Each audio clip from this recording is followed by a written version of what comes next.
Countrywide Connect with Andy Thompson and Sarah Perriam-Lamp. Nathan Guy has stepped in. Charles will be with us in half an hour. He just had to take an urgent phone call. Nathan, thank you very much. Been great to be able to have you on the show. You've just been a part of a panel. Can you tell us a little bit about that? Afternoon. You're both looking so well. Welcome to Wellington. A little bit chilly. It is chilly. Yeah, is it normally like this here? You can get 4 seasons here in one day.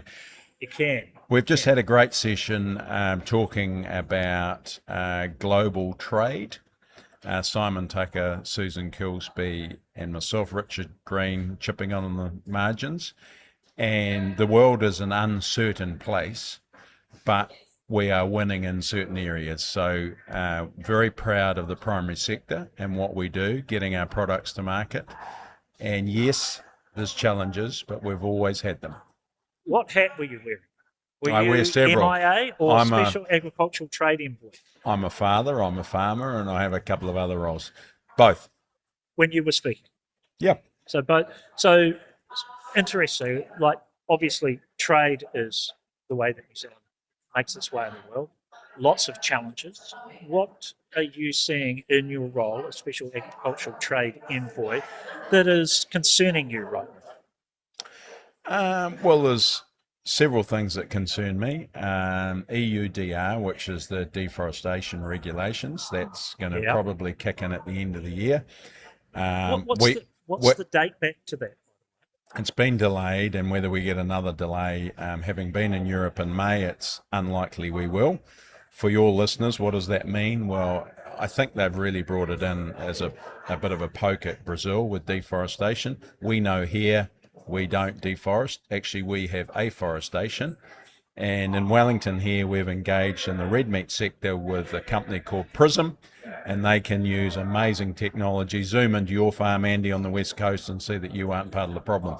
So whether we can flip that one into a positive, and potentially we can, and say we aren't part of it, but consumers may be interested in that opportunity. Case, why is that a problem?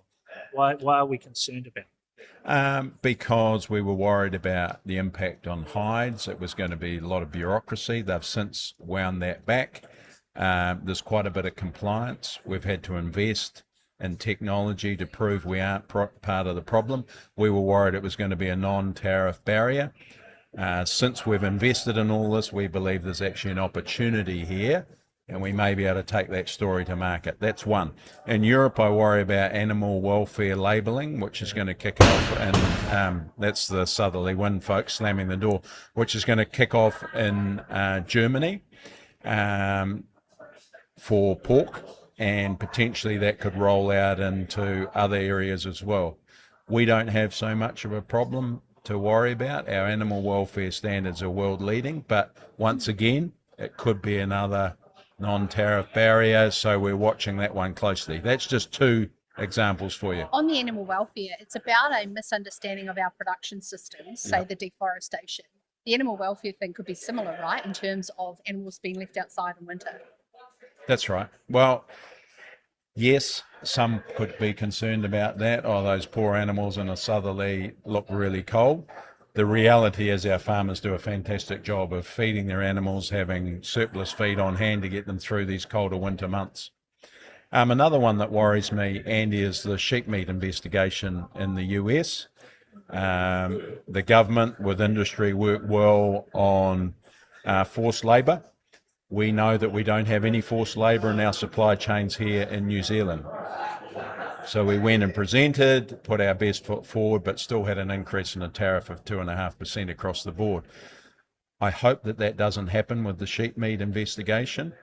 Their sheep farmers believe, some of them, that we are causing injury in terms of pricing. The reality is they've got 5 million sheep. They don't farm as efficiently as we do. We're counter-seasonal, we're grass-fed. They struggle to get the drenches that we have access to, so they have a parasite problem. Kate Ackland and I have been reflecting, is there an opportunity to establish a global lamb day with joint promotion from them? So that might be something that we're looking at expanding on that opportunity with. Be a good idea. I think Yeah. that would make us go and broadcast from wherever on National Lamb Day rather than the beehive. Yeah, Nathan. exactly. That's a really good point because in your wearing your hat as a special agricultural trade envoy, I heard Hamish Marr, your predecessor, speaking with his Australian colleague at the time around collaboration on lamb, because the industry globally is so small in comparison to other proteins. Is that conversation continuing under your reign? Well, what's happening at the moment, we have the lamb company, which is set up in the US now called Greenstone Meat. So some Australian product is going through that jointly with us. So there's an opportunity where we're holding hands with the Australians. There's other initiatives, as I talked about. One, Kate and I are just reflecting we need to get through this investigation process. I hope that sunlight provides some disinfectant on this issue. The other important aspect to reflect on is that sheep numbers across the world have declined. Beef and lamb numbers were out yesterday, down by 2.2%. Interestingly, beef numbers up a bit, which is significant and positive. So you overlay, what does that mean for sheep meat and consumers?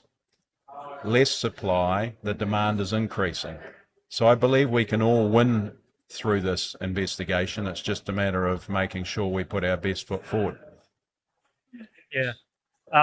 Positives then. What do you think? Oh, there's a heap of positives. Yeah. So what are you, Yeah. what have you main two that you've been presenting? Indian or free you trade presenting agreement. India is significant, and I take my hat off to the coalition government, in particular Todd McClay and Prime Minister Luxon, for the great work they've done on India.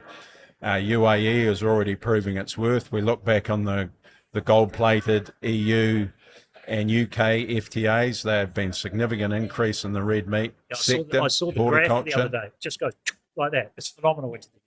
And that's been across the two big political parties over time. These free trade agreements don't just happen overnight. They take a lot of time, a lot of discussions, a lot of soft diplomacy, a lot of industry engagement.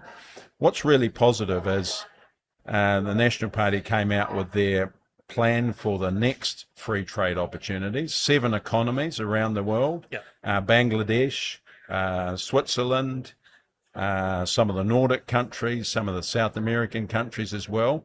So I think that's going to mean that MPI and MFAT has a real focus on hopefully a coalition government after November 7, that they can focus on here's the roadmap for us. Let's get on and support industry and government to deliver. What about Africa? Yes. Yep. That's Nigeria, Africa, isn't it? I meant to mention Northern Africa. Yep, you're right, Andy. They are in the mix as well. Yeah. Fantastic. Thank you very much for joining us, Nathan Guy, Special Agricultural Trade Envoy. Countrywide Connect with Andy Thompson and Sarah Perriam Lapp.